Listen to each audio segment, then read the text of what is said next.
everyone? Welcome back to another video. Last time we left off with uh, thousands of Nazis are trapped in the Ruhr pocket, and we're now on to making it hot for the Japs. April 1945, a nip is cooked. The Leathernecks set fire to this thatch shack on Okinawa to rout out a Jap sniper. The nip never did come out, though, and the Marines waited in vain with their rifles ready. Below, a hail of artillery fire back, fire backs up the advance of the 10th Army troops. Despite fanatical resistance, the Japs could not stop our troops from advancing to the northern tip of the island. The Japanese obviously are fighting very, very, very fanatically for these islands. Okinawa, it's basically a main island. It's super important to them, and they're not going to give up that land easily. Obviously, they want to fight hard, hard, hard for it, and they're going to. And have people like this that just stay in the thatch. And to be fair, they're sitting out here, but he could have escaped through a tunnel. The Japanese were very well known for building tunnels all everywhere. Or he could have escaped another way, or maybe he didn't. He just chose to die there. It's always possible. And you really can't underestimate artillery.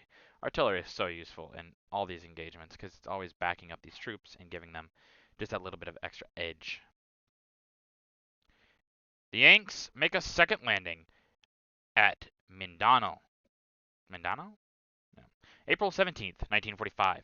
Troops march inland. Following a sharp naval bombardment, troops of the Army's 24th Division were put ashore at Parang and Malbang on Mindanao by Navy landing craft.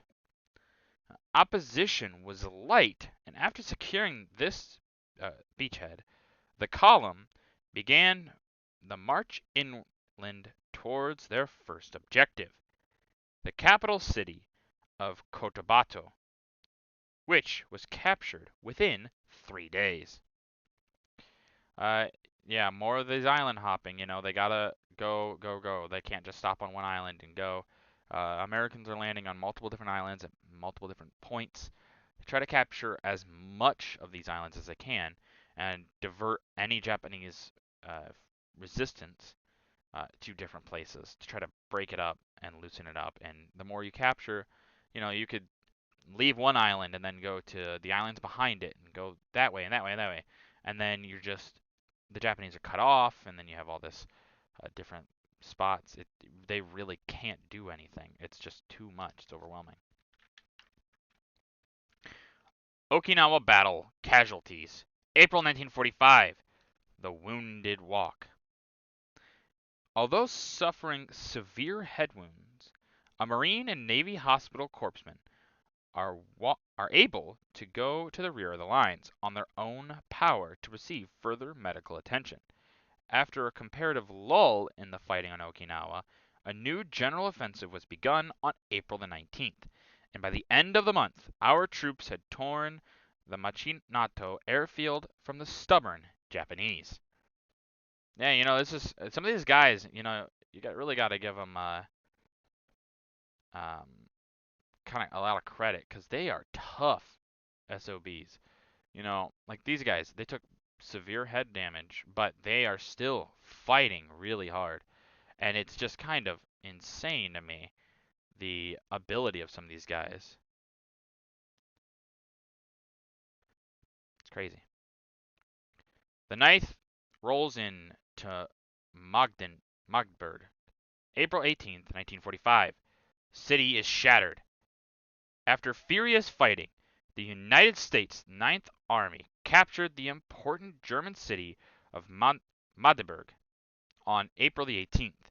Troops of the 13th Infantry Division are shown making their way through a pulverized street. On the American First Army front, troops were in Leipzig. The Third Army was at the Czech border. The 7th was fighting in Nuremberg. They're moving like we've talked about in previous pages and things like that. They're just moving through Germany. The Germans, I mean, they really can't stop them at this point. It's basically over for Germany. The Western, their Western fighting and their Eastern fighting are collapsing in on them very rapidly, and it'll be very soon that those troops meet up to each other.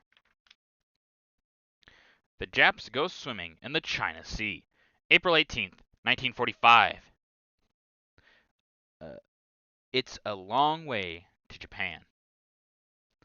Nipponese seamen struggle and cling to the side of their escort ship uh, just before it plunged to the bottom of the China Sea, near Amoy. The vessel was stricken by bombs of the 5th Air Force. Note heads bobbing in the sea. You can see these guys are holding on for dear life. Yeah, you know, it happens. It's a lot of these ships are getting sank. The Japanese Navy has kind of been more or less defeated as an effective naval power by this point. They still have naval ships and they still have naval power, but not nearly like it was at the beginning of the war. And I mean, they're really just struggling to try to even keep up at this point.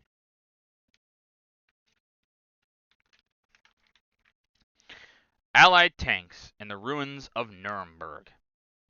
April 20th, 1945. Shrine City surrenders. On the evening of April the 20th, as hundreds of American tanks rolled into the bomb-shattered city, all enemy resistance ceased in Nuremberg.